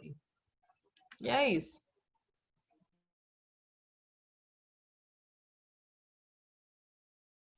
Bom, vamos lá. Vamos ver se eu me lembro da pergunta agora, né, mano? Eu falei muito, desculpa. Não tem problema. É sempre muito bom te ouvir. Então, bom, aqui no Rio Grande do Sul, Carol, a audiência de custódia ela é totalmente esvaziada, né? Ela é totalmente esvaziada. A audiência de custódia ela serve principalmente para apresentar o preso 24 horas após o flagrante, até 24 horas após o flagrante, aquela coisa toda. E aqui a audiência de custódia não raras vezes acontece em 2 ou 3 meses após a decretação da prisão preventiva já, né? Ou seja, então bom, eu tenho que me cuidar para não criticar demais aqui algumas políticas que nós temos aqui no Rio Grande do Sul, Doutor né? Marçal, eu só fazer um adendo, a gente ficou horrorizada e chocada. A cara que a doutora Manuela fez agora, quando o senhor falou de 3 meses, a gente quase morreu aqui agora. Não, isso aconteceu, eu vou relatar, eu estou trabalhando num caso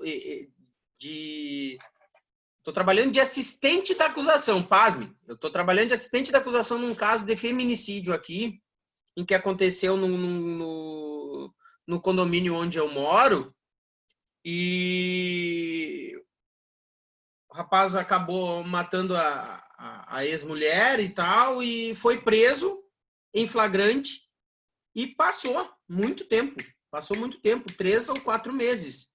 E nós fomos chamados para fazer audiência. Eu preparei a audiência como uma audiência de instrução já. Mas eu estranhei que nós não tinha sido oferecida a denúncia, nem tampouco outras coisas no processo. E aí nós chegamos para fazer a audiência, recebemos a notícia de que a audiência não seria realizada, porque o réu não tinha vindo, mas que seria audiência de custódia. Eu disse, não pode. Não pode, vocês estão brincando. A audiência de custódia 3 ou 4 meses após o flagrante não existe. E isso acontece sistematicamente aqui. Né? Eu trouxe esse caso, que é o caso mais gritante. Mas as audiências de custódia, via de regra aqui no Rio Grande do Sul, ocorrem após a conversão do flagrante a homologação do flagrante e a conversão em prisão preventiva. Ou seja, né? Ou o juiz solta de ofício após o flagrante ali e já entende que tem que soltar, ou vai preso, meu filho. Ou vai preso.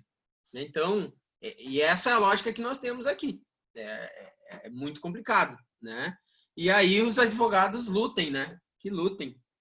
E aí as comissões de direitos humanos que lutem, né? Porque é incrível, né? Só queria fazer esse parêntese para complementar um pouco o que a Carol estava falando. Outra coisa, tem um livro, muito provavelmente a Carol já tenha lido esse livro, obviamente ela já deve ter conhecido, mas é Presos que Menstruam, é um livro sensacional, espetacular, que fala exatamente sobre essa lógica nefasta sobre a mulher de um sistema carcerário que é para homens, de uma LEP que é feita para homens, que se esquece que nós temos uma gama gigantesca de presos que menstruam todos os meses, né? E a gente se esquece disso. Que tem TPM, que tem cólica, que tem filho, que tem que amamentar, que sofre abandono. Então, assim, toda a realidade da mulher no Brasil sempre é pior do que a realidade do homem, né? E não enxergar isso é potencializar ainda mais a misoginia no qual a gente vive hoje. É incrível, porque é cantado em verso e prosa no Brasil, né? E para fora, que o Brasil é o país da mulher, que o Brasil ama as mulheres, mas o país que ama as mulheres é o país que assassina mulheres sistematicamente todos os dias e que odeia as mulheres. O homem não suporta ver a mulher rompendo com aquela lógica patriarcal absurda que a gente se criou, né? Então o brasileiro odeia a mulher e o brasileiro assassina mulheres há muito tempo. Há muito tempo, desde 1985, que o Brasil é o quinto colocado em homicídios de questões de gênero. Não é de agora, nós não descobrimos a violência contra a mulher agora, né? Desde 1985, alguma coisa está errada. Para mim, o Brasil já não deu certo há muito tempo, mas tá, isso é papo para outra história, né? Outro. Marcamos uma nova reunião para conversar sobre isso. Chama a gente que a gente vem de novo. Vamos lá, né? Outra reunião. Mas respondendo a pergunta da doutora Manuela, essa é a pergunta que o direito penal ele se debruça há séculos, né? Para que serve o direito penal? Do porquê punir, né? Então a gente não consegue chegar a um denominador e não consegue, diante da falência do sistema penal, entender que as práticas tidas como práticas essenciais lá na lei de execução penal são práticas ressocializadoras. A gente tem que lançar mão de práticas que são extravagantes à própria lei de execução penal, como as APACs, por exemplo, né? E adendos a isso, para conseguir trazer alguma modificação nessa lógica, né?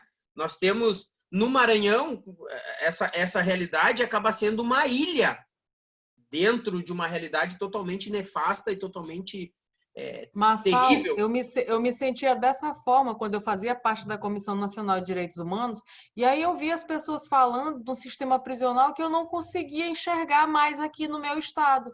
Uhum. Eu via as realidades muito distintas e, assim, uma briga de egos muito grande, né? As instituições brigando entre si, ninguém conseguindo resolver nada, é uma confusão danada. E as comissões de direitos humanos no país inteiro se perdendo, porque as reuniões eram maçantes e a gente acabava só falando de sistema prisional como se o problema de direitos humanos fosse apenas o sistema prisional. Porque as pessoas não entendem que é muito maior do que isso. Aqui, quando eu cheguei, eles falavam, lá vem a doutora dos direitos humanos. E aí, os outros presidentes de direitos humanos não entravam em certos lugares que eu conseguia entrar. Eram maltratados. Quantas vezes eu não cheguei no sistema prisional, pedia para beber água, não tem copo, se quiser beber na mão. Pô, vamos embora lá, que eu vou no bebedouro beber essa popa, não vou dizer o quê. Vou beber esse negócio na mão, chamava um nome bem feio. vou beber esse negócio na mão. A senhora vai beber na mão, vou. E bebi a água na mão para eles entenderem que eu era igual a eles, para aprenderem a me respeitar e a me tratar com dignidade, do jeito que eu estava buscando tratá-los. Então, assim, é algo que vai muito além da gente, vai muito além da minha força enquanto advogado, esfregar a carteira na cara de alguém, porque eu acho que, bom dia, por favor, com licença, boa tarde, abre e fecha qualquer porta nesse universo, né? Nem aqui no Brasil, não, e nem nas cadeias. Exatamente. E então a gente não consegue enxergar, principalmente a análise crítica da criminologia, e uma criminologia pós-crítica, a gente não consegue enxergar o sistema penal como algo que não seja que potencialize mais a violência, ou que potencialize, ou que criminalize mais, né? É um fator criminalizante, na realidade, criminógeno. Aí é o termo que eu queria utilizar, é criminógeno, porque a gente produz miséria, a gente produz crimes e a gente produz criminosos o tempo todo, né? A crise no sistema penal e no sistema carcerário, eu diria mais no sistema penal, ela não é uma crise, já fazendo uma pequena alteração naquela frase do Darcy Ribeiro, que fala que a crise na educação no Brasil não é uma crise, é um projeto. Eu digo que a crise no sistema penal brasileiro não é uma crise, é um projeto muito bem sucedido naquilo que se propõe, que é produzir exclusão social e produzir miséria e matar pobre e preto o tempo todo, né? E agora com Covid, então, um prato cheio, né? Joga eles lá dentro, tranca lá, interdita a cadeia pública de Porto Alegre e, ó, deixa morrer. Que foi só isso que eu escutei hoje. Só isso que eu escutei hoje. O dia inteiro. Ah, tá ruim? Deixa morrer. Tá lá. Não vem. Pega o teu presinho e põe no teu colo e leva para tua casa. Esse tipo de coisa que a gente escuta. Então, assim, ó, não há um caráter de ressocialização. Há, sim, um aparelhamento, né? Há um aparelhamento no desmonte. Eu estou criando tu aparelha cada vez mais o desmonte justamente para potencializar essa lógica cruel que nós temos no sistema. Né? Porque nós temos masmorras, nós não temos um sistema carcerário. Então, acaba sendo muito complicado, né? E a gente modificar isso é algo que demanda tempo, demanda vontade, demanda energia e demanda, sim, que a gente altere a nossa política criminal. Enquanto a nossa política criminal for uma política de guerra, né, porque a gente criou uma guerra às drogas como subterfúgio para matar gente, para matar seres humanos, porque se nós não modificarmos a lógica de guerra na nossa sociedade, nós vamos continuar com o sistema penal do jeito que está. Não vai mudar. Né? Eu sou extremamente agnóstico com relação a isso. Eu me filio ao Zaffaroni quando ele fala na teoria agnóstica da pena, que diz que não funciona. O direito penal ele não funciona mais. Então, desculpem pela minha desilusão, mas é assim que eu vejo o meu direito penal. Aproveitando esse encaixe seu aí da sua desilusão, tem um membro nosso da Comissão de Direitos Humanos que ele fez a seguinte pergunta para você, doutor Marçal. Qual é o caminho que você entende que pode se acabar com as torturas nos presídios? Seria por políticas públicas, através da sociedade privada? Envolveria as políticas penitenciárias? Essa pergunta que ele fez. Ele fez uma pergunta um pouco abrangente, né? Como é que se acaba com as torturas no presídios? Através das políticas públicas ou das políticas penitenciárias, com a sociedade? Qual é o seu posicionamento em relação a isso? Na realidade, a gente tem que ter algo que vá além. Até acho que eu vou me aventurar aqui, mas eu acho que a Carol ela tem mais proficuidade para discutir isso do que eu, na realidade. Mas eu não consigo, sem romper com essa lógica de potencialização da violência em si, a gente não tem como acabar com a tortura num sentido macro, entende? Então, assim,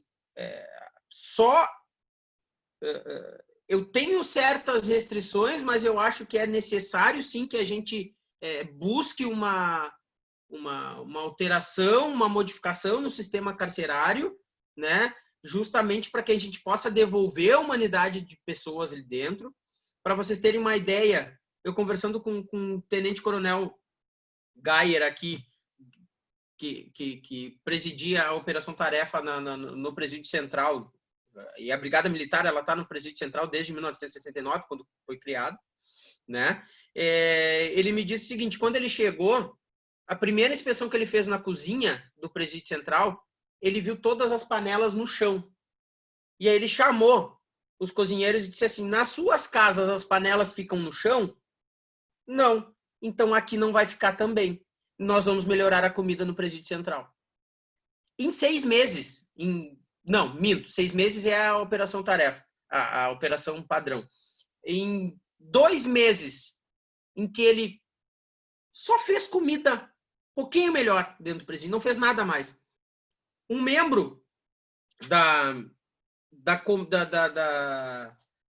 um líder comunitário ali da região que se formou ao redor do Presídio Central, veio parabenizá-lo pelas medidas de saneamento básico que ele havia implementado no Presídio Central, porque a rede de esgoto...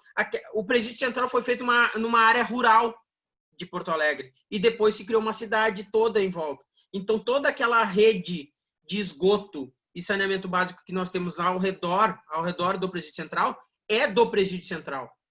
Não é daquela região, não é da cidade, né? Então, o que estava acontecendo? Os presos recebiam a comida, não gostavam daquela papa, daquela coisa horrorosa, aquele rango azedo, jogavam na privada e dava descarga, entupia tudo. No momento que eles começaram a receber comida boa, eles pararam de jogar na descarga e, consequentemente, parou de entupir a rede de saneamento básico.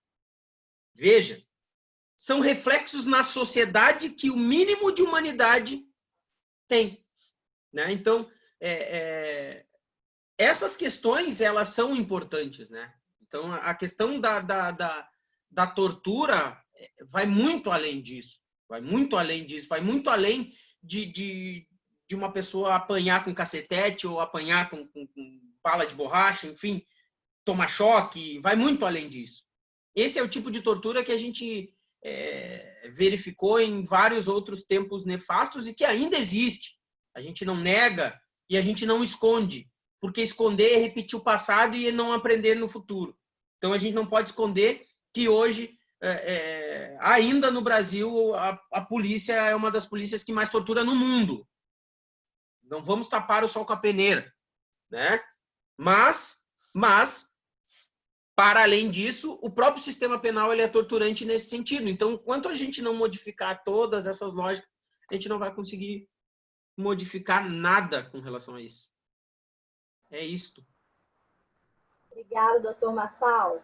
Doutora Carol, Leonardo Goleri, também integrante da nossa comissão, ele fez uma pergunta e já é assim, praticamente uma aula, porque nós da comissão que estamos aqui hoje, a gente quer realmente saber como isso funciona. Então, eu vou falar a pergunta dele aqui para a senhora, ver se ela pode nos auxiliar mesmo.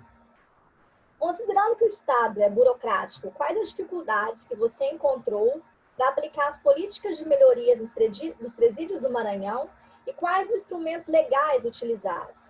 Foi necessária a aprovação de alguma lei ou algum decreto do governador? E caso a nossa Comissão de Direitos Humanos queira aplicar essas melhorias aqui no Espírito Santo, quais são os caminhos indicados? Bom, a gente quer copiar coisa boa. Eu não sei se foi sorte de principiante ou se, na verdade, quando a gente tem um pouquinho de boa vontade de buscar e fazer a diferença, não foi fácil participar desse processo, porque exatamente aquilo que o Massal falou, o fato de ser mulher já gera uma desconfiança muito grande, né?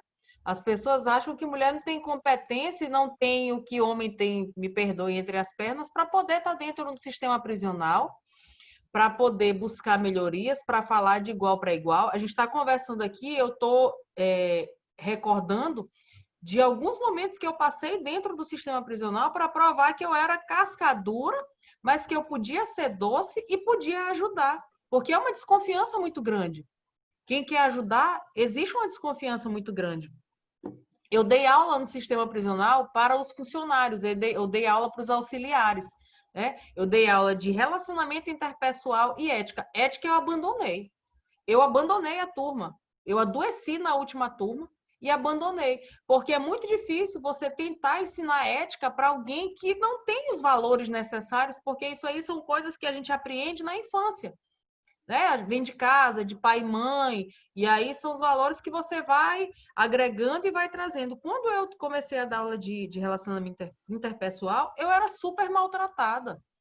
Eu fui super maltratada por eles e tinham momentos que eu tinha vontade de desistir. Mas quando eu adquiri a confiança, até porque a advocacia tratava o sistema prisional muito mal. Então, é preciso que todo mundo se desarme. Aqui no Maranhão, nós temos um projeto que é junto com a Jovem Advocacia e com a Comissão de Política Penitenciária. E é um projeto que começou em São Luís e as outras subseções algumas foram copiando.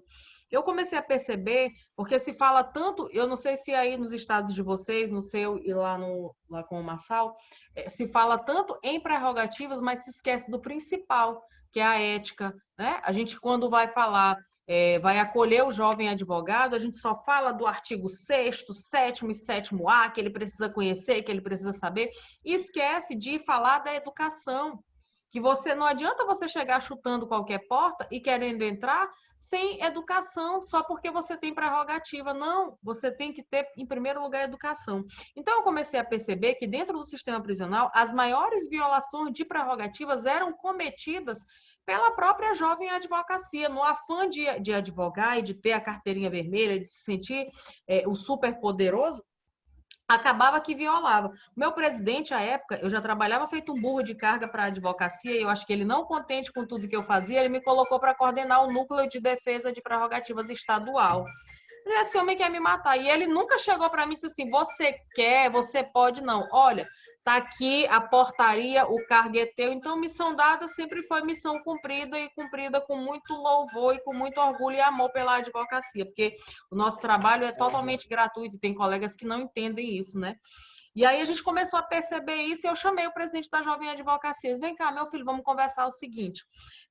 Vamos fazer uma visita guiada no sistema prisional para que os colegas possam entender desde a hora que ele estaciona o carrinho dele, é um tour mesmo, estaciona o carro, faz o cadastro, passa pelo scanner, ele dá um bom dia para quem está ali, e vai para a sala esperar o cliente dele e conhece toda a parte interna, não das celas, mas conhece a parte interna administrativa e do TI, né? Na primeira, já mudou. Na primeira visita, já começou a mudar. Então, é um projeto que é super, super sucesso aqui. E o índice de violação e de reclamação de prerrogativas dentro do sistema prisional veio a quase zero. Por quê? A gente resgatou a dignidade de quem trabalhava no sistema, eles entenderam que eles são importantes, que um bom dia, um por favor, eles passaram a apresentar a casa deles para a advocacia que estava iniciando. Os jovens advogados entenderam que eles não podiam chegar lá chutando a porta e querendo entrar, que existia todo um formal para a própria segurança dele, porque é diferente. Uma coisa é quando eu digo assim, eu atuo em direitos humanos.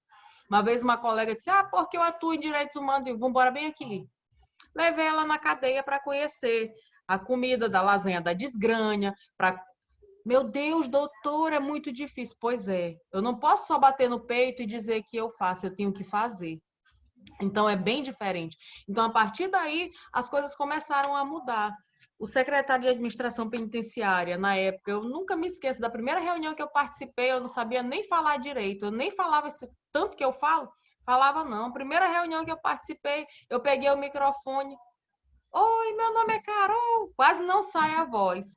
E todo mundo me olhando desconfiado. Eu disse, não, eu vou furar essa barreira. Então, tudo que a gente precisa fazer é com conversa, é com diálogo. Agora, nesse período de Covid, eu cheguei de Fortaleza, do Congresso da Mulher Advogada, né? E aí começou essa confusão, Covid, vamos suspender as visitas. Chamei meu presidente, Tiago, pelo amor de Deus. A gente não pode suspender a visita total, porque vai ser uma confusão, a gente tem que participar desse processo. Liguei para o secretário.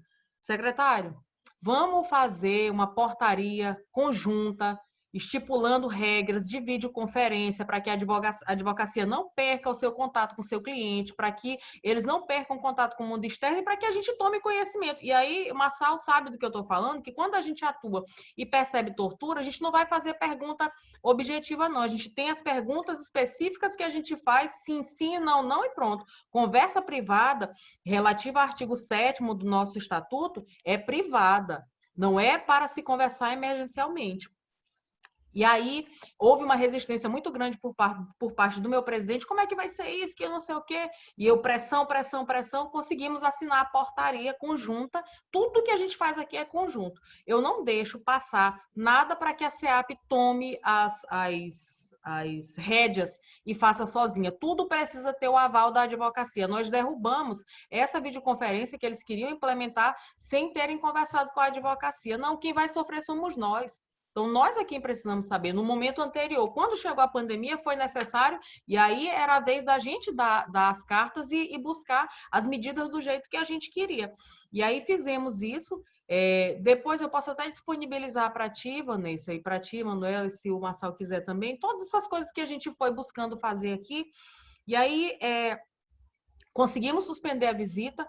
A advocacia começou a usar a videoconferência daqui foi a primeira no país, outros estados utilizaram, o CNJ já pediu para copiar o modelo, querendo se apoderar das coisas que a gente fez e querendo levar como se fosse deles, mas é patrimônio da advocacia que buscou fazer isso, e aqui também foi implementada a visita assistida para os familiares. Então, essa atuação não pode ser porque eu sou advogada, eu tenho prerrogativas, não, é buscar parcerias. Se a Comissão de Direitos Humanos e a comissão que atua no sistema prisional buscar essa conversa institucional, essa aproximação, com certeza vocês vão conseguir muita coisa. E aí, se eu vou falar, eu vou passar a noite inteirinha e ninguém sai daqui, porque a gente tem muita coisa. Aí vocês têm que convidar eu e o Marçal, mas só serve se eu vier com o Marçal, para que a gente possa trazer outras coisas que a gente vivenciou. Vou deixar vocês com um gostinho de quero mais, que é para quererem que a gente volte, não é não, Marçal? Eu tenho absoluta certeza disso. Gente, eu vou pedir. Nós já estamos também chegando no nosso horário, né? Engraçado que quando nós conversamos tanto, não, nós vamos falar 20, 25 minutos, mas assim, essa conversa entre o Sul, o Nordeste e o Sudeste tá tão boa que não dá nem vontade de desligar, né? Mas eu vou passar primeiramente agora a palavra para a nossa presidente, um minutinho, que são coisas realmente da questão da pandemia, da Covid. Tá vendo, Carol? Você pode ficar tranquila. Ó. É mãe, é super competente, é maravilhosa e é presidente da Comissão de Direitos Humanos e já foi no passado presidente da Comissão de Prerrogativas. Então, assim, nada limita nós mulheres. Então, eu vou passar a palavra para a doutora Manuela para ela realmente se despedir de vocês e eu faço as considerações finais. Bom, eu vou falar rapidinho, porque senão vai ter uma pessoa aqui que vai querer participar dessa conversa também. Gente, eu queria agradecer imensamente ao doutor Marçal, à doutora Carol. Eu adorei ouvi-los. Quero já que vocês voltem mais vezes para esse bate-papo aqui conosco, que foi muito enriquecedor, aprendi bastante, fiz várias anotações. Depois vou pegar o contato de vocês, vou ligar, vou conversar. E quando vierem aqui, já estou na expectativa de vocês virem, né? Vamos marcar de conversar e sair, tomar um café. Então, assim, gente, eu tenho certeza de que, como eu, vários outros participantes que estiveram aqui conosco também ficaram encantados, né, com a palestra, com os esclarecimentos. E aí, por esse motivo, a gente só tem a agradecer. Agradecer muito pela disponibilidade de tempo de vocês, agradecer pelos ensinamentos, pelos esclarecimentos de todas as nossas dúvidas. Muito, muito, muito obrigada mesmo. E voltem mais vezes. Vanessa, obrigada. Não tenho palavras que sejam suficientes para agradecer todo o seu empenho e dedicação pela comissão, pela OAB, pela advocacia de um modo geral. E você está de parabéns, muito parabéns, o evento foi maravilhoso. E aí eu vou te devolver a palavra, então, para você fazer o encerramento. Obrigada, viu, gente? Obrigada a todos os participantes que estão aqui conosco assistindo, mandando as mensagens de carinho. Estou assistindo aqui, estou lendo. Muito obrigada mesmo. Uma boa noite a todos. Obrigada, doutora Manuela. Bem, o que a gente tem feito aqui nessa uma semana, né? Foram 5 dias intensos, 5 dias cheios de atividade. O que a proposta, principalmente desse seminário, foi levar para a advocacia capixaba que direitos humanos não é exclusivamente em relação ao presídio. Então, eu fiquei muito feliz com todos vocês hoje, porque vocês colocaram isso para a gente de uma forma bem ampla e de uma forma que tem que abrir a mente, inclusive dos advogados, porque eu lembro quando eu conversei com a doutora Carol a primeira vez, eu falei, doutora, é muito difícil, às vezes, de você falar para um próprio colega seu que você atua nos direitos humanos, porque ele não entende, ele para que isso? Então, assim, nós tivemos durante toda essa semana um resgate da advocacia, um resgate de saber o que é ser advogado, porque nós, quando fizemos aquele juramento, lá no início da entrega da carteirinha, na minha época, falava-se carteirinha, né? São 22 anos de advocacia já, e hoje, a carteira da ordem, né, e a gente fala isso com muito orgulho, né, afinal de contas, a maioria de nós teve muita dificuldade para conseguir se formar, tirar realmente, fazer a prova da ordem. Então, isso foi com muita dificuldade, que eu tenho certeza que a maioria dos advogados passou por isso, porque é uma luta mesmo e é uma carreira que quem pega para si é para o resto da vida, né? Então, quem é o advogado, eu falo bem o seguinte, a gente nasce advogado e realmente morre advogado, e essa que é a parte positiva da nossa carreira. Bem, mas eu já estou até ficando emocionada aqui, né? Porque foi uma semana realmente maravilhosa e eu só tenho a agradecer. E principalmente agradecer a minha casa, a minha OAB, a todos os envolvidos, primeiramente a base, as meninas que trabalharam comigo durante todo esse período, que trabalham na coordenação lá da Ordem, as funcionárias da Ordem, a Ademilda, maravilhosa, a Laina, maravilhosa, são as duas pessoas que eu nunca vou poder deixar de agradecer, porque elas fizeram parte de todo esse processo de tá faltando um Szinho, tá faltando alguma coisa, tá faltando um documento. Então, assim, sem esse apoio, esse evento não teria surgido.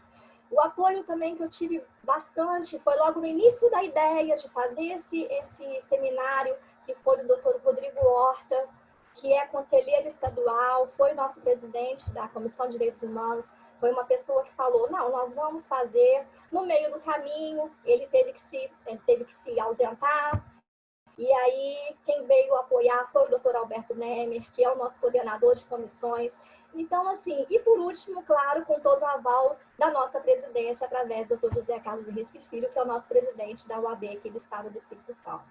Então, assim, realmente eu só tenho a agradecer a todo esse apoio institucional e toda essa carga que me deram de confiança e de credibilidade. E eu fiquei muito feliz com isso.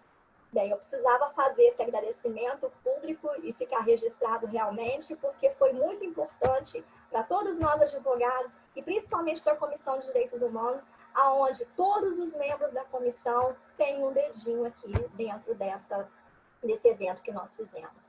Então, como nós somos muito, não dá para renumerar o nome de todo mundo. Então, sintam-se todos abraçados e agradecidos por mim. Doutora Carol, vou te conceder a palavra para a senhora se despedir da gente. Só vou falar bem pouquinho. Bom, eu quero agradecer a recepção, agradecer o carinho. Parece assim que a gente está sentado todo mundo numa roda de conversa. Parece que a gente já se conhece pessoalmente, porque quando a gente fala com o coração, quando a gente fala daquilo que a gente ama, é muito bom. Esses eventos virtuais são muito difíceis, são delicados de você, são pessoas que você nunca viu, e de repente você conseguir essa harmonia, essa integração é algo que realmente eu só tenho a agradecer, me colocar à disposição, dizer que foi uma honra partilhar essa noite com vocês duas, com o Marçal, agradecer quem ficou aqui com a gente até agora e desejar que Deus abençoe a cada um de nós, que essa pandemia acabe logo, que os nossos estejam bem e que a gente possa sair melhores, piores, mas porém mais fortalecidos de tudo isso que a gente tem vivido até aqui. Um beijo para vocês, muito obrigada.